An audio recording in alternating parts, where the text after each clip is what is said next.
ওয়াসাল্লাম। এটা দরুদ না দরুদ নয়? কথা বলে দরুদ। হাওড়া জেলায় কালকে আমি ছিলাম, আমি বললাম সবাই দরুদ পাঠ করুন।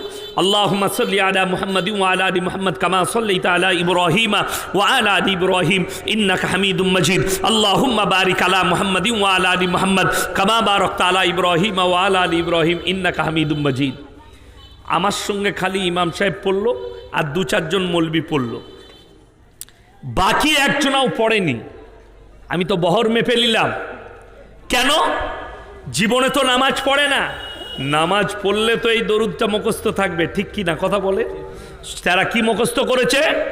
হুজুর পড়ে আল্লাহুম্মা সাল্লি আলা সাইয়্যিদিনা। দে হুজুর চা খাচ্ছে, ওরা দরুদ পড়ছে। ও তো জলসার লেগে খালি বছরে একদিন ওই দরুদটা পাঠ করবে বলে খালি মুখস্থ করলিছে, বাকি নামাজের দরুদ মুখস্থ নাই। আমি বললাম, আমি গুনে নিলাম কতজন বেনামাজি আমার সামনে বসে আছে, আমি বহর মেপে নিলাম। তাদের রাগ হয়েছে। আমি বললাম, আমি যদি মিথ্যা বলে থাকি এরপর বলেন। আমি বললাম, যারা নবীর ওপরে দরুদ পাঠ করলো না তারা সব থেকে বড় ছোট লোক, অমানুষ। তো আমি যে দরুদটা পাঠ করলাম, তাদের ইমাম সাহেবকেও জিজ্ঞেস করলাম যে হুজুর আপনি বলুন এই দরুদটা পড়া চলবে না চলবে না? হুজুর তো ফেরে পড়ে আছে, না বললেই বিপদে পড়ে যাবে। কেন? যদি এই দরুদ জলসায় পড়া না যায় তাহলে নামাজে পড়া কি করে যাবে?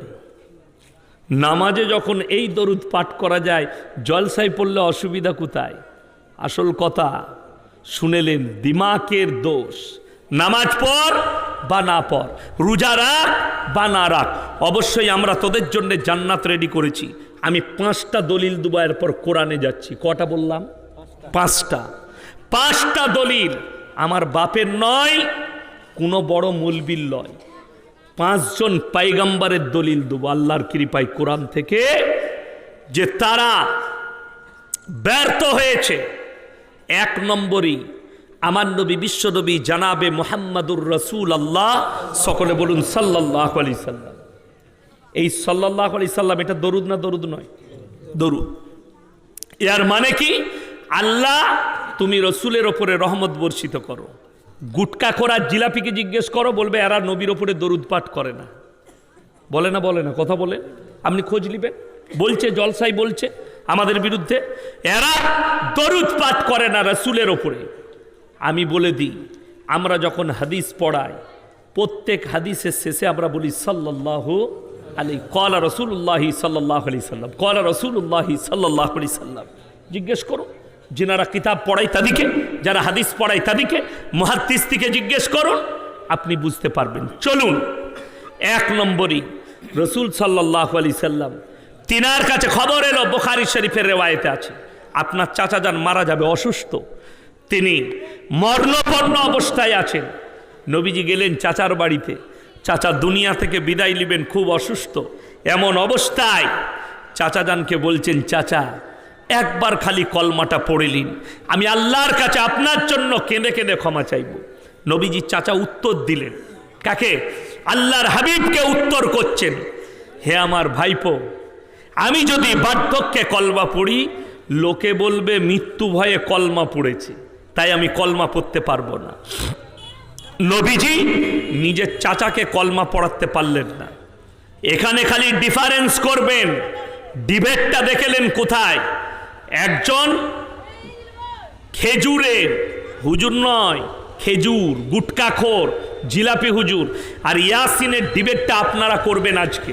একটা হক্কানি আলেম আর একটা না হক, আপনারা আজকে পার্থক্য বুঝতে পারবেন। এ বলছে আজসারি পীরের মাজারে এলে তার আর সওয়াল জবাব হবে না, তার মানে সে মাল পেরিয়ে গেল, সে যতই পাপ করুক, সে যেরকম ভাবেই চলুক। আর আমি ইয়াসিন বলে যাচ্ছি, নবীজি নিজের চাচাকে বললেন, চাচা কলমা পড়তে অস্বীকার করে দিল। আমার আল্লাহ আয়াত পাঠালেন, ইন্নাকা লা তাহদি মান আহবাবতা ওয়ালাকিন্নাল্লাহা ইয়াহদি মান ইয়াশা। হে আমার বিশ্বনবী, পৃথিবীর মানুষকে বলো, হিদায়াতের দপ্তরটাই আমার আল্লাহর হাতে। জোরে বলুন সুবহানাল্লাহ। হিদায়াতের দপ্তর আমার আল্লাহর হাতে।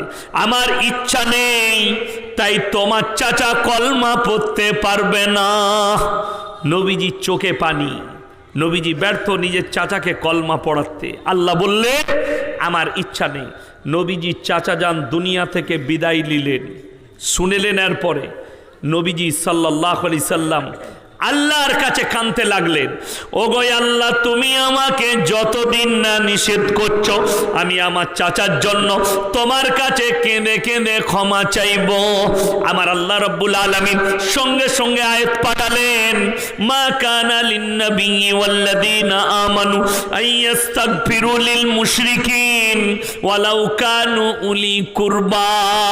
হে আমার নবী এবং মুমিনরা শোনো, যারা মুশরিক হয়ে বেঈমান কাফের হয়ে মারা গেছে তাদের জন্য তোমরা দোয়া করো না, যদিও তারা তোমাদের নিকটতম আত্মীয় হয়। জোরে বলুন না সুবহানাল্লাহ। আমার মতো মৌলবি তো দূরের কথা, আল্লাহ নবীকে নিষেধ করলেন। নবী এবং মুমিনদের জন্য উচিত হবে না, যারা মুশরিক হয়ে মারা গেছে, বেঈমান কুফরি করে মারা গেছে, আল্লাহ দুশ্মন হয়ে মারা গেছে, যদিও তারা তোমার আত্মীয় হয়, 1 মিনিটের লেগে আপনার মনে ব্যথা লাগবে। আমার বাপ শিরকের ওপরে জীবন কাটিয়ে মারা গেছে, আমার সন্তান মুশরিক হয়ে মারা গেছে।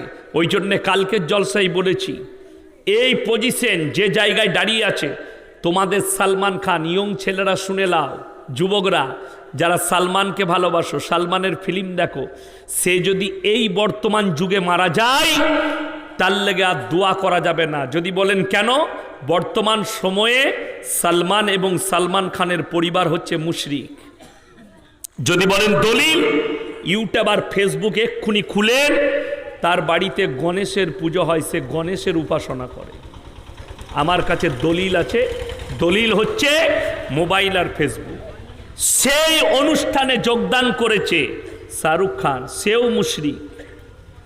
দোয়া তার লেগে করতে পাবেন। কি দোয়া করি? আমু দোয়া করি, আল্লাহ এদের তকদিরে হিদায়েত লেখা থাকলে তুমি হিদায়েত দান করো, এই দোয়া করবেন। কিন্তু কেউ যদি মুশরিক হয়ে মারা যায়, তার লেগে দোয়া করার রাস্তা বন্ধ, দোয়া করতে পাবেন না। যদিও সে সন্তান হয়, যদিও সে ভাই হয়, যদিও সে তোমার মা হয়, যদিও সে তোমার সন্তান হয়, দোয়া করতে পাবে না মুশরিক হয়ে মারা গেলে। আজকে মুসলমানরা আমাদের কাছে কি ফতোয়া চাই জানেন? হুজুর একটু ফতোয়া দেন না, কি পুজোর প্রসাদ খাওয়া যাবে কি না। মুসলমান